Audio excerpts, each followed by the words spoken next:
When we first started playing Ticket to Ride Europe, I was honestly overwhelmed. On the surface, it looked simple trains, colors, cities on the map, but once the rules were explained destination tickets, scoring, stations, long route it felt like a lot at once. And because of that, we actually decided to ignore the tunnel system in our first playthrough. It already felt complex, and adding a risk mechanic on top would have made it a lot more harder to process. In the beginning, I didn't really know what I was doing. There are clips of me building little card towers instead of focusing on the board. I even used multiple station pieces to play chess with someone next to me, and this wasn't because I didn't care, it was more that I felt disconnected from what was happening. I didn't fully understand the decisions that I was making and how it would have affected the outcome. The shift, though, happened when I finally understood the objectives properly and realized my intended route was already blocked by other players. This is when the frustration kicked in. I don't necessarily have a need to win games, but I really, really dislike losing, especially if it's because I misplayed or didn't understand something. So instead of giving up, I knew I had to lock in. For several turns, I stopped trying to immediately claim routes. I was just collecting cards, quietly, strategically. There's no hand limit, and so I kept building up resources while other people were making visible moves on the board. They thought that I was pulling some kind of a joke, that it was supposed to be funny,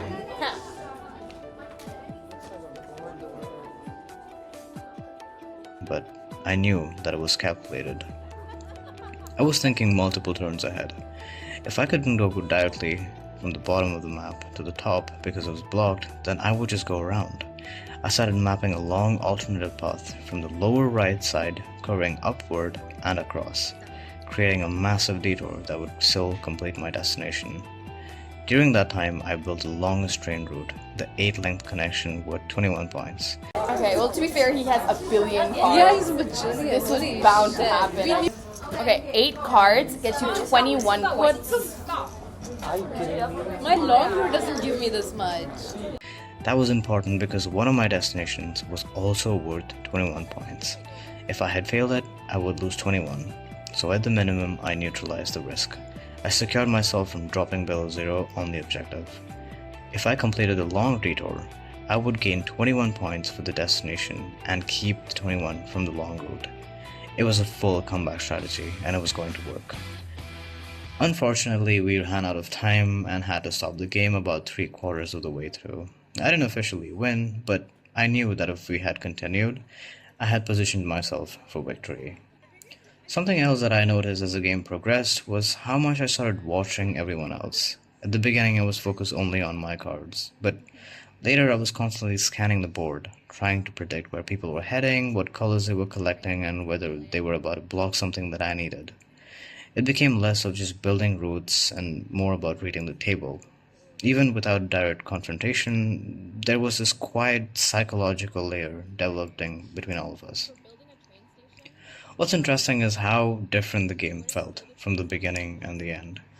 At first, it felt really confusing, almost chaotic. I wasn't emotionally invested. Then, once I understood how limited the board space really was, and how other players could unintentionally ruin your entire plan, it became really tense. Every move started to feel very significant. Even though we didn't use the tunnel mechanics in the first session, I can see how it would have added another layer of uncertainty to my strategy. If I had taken a long detour route through the tunnels, I might not have had enough cards when drawing extras. That risk would have made my planning even more intense. I'm actually interested in trying it next time now that I understand the base system. Over multiple turns, my experience shifted from confusion to frustration to strategic focus. The biggest change wasn't in the rules, it was all in my mind. Once I understood the stakes, I stopped playing randomly and started playing deliberately. And that transformation from overwhelmed to calculated is what defined my experience of Ticket to Ride Europe.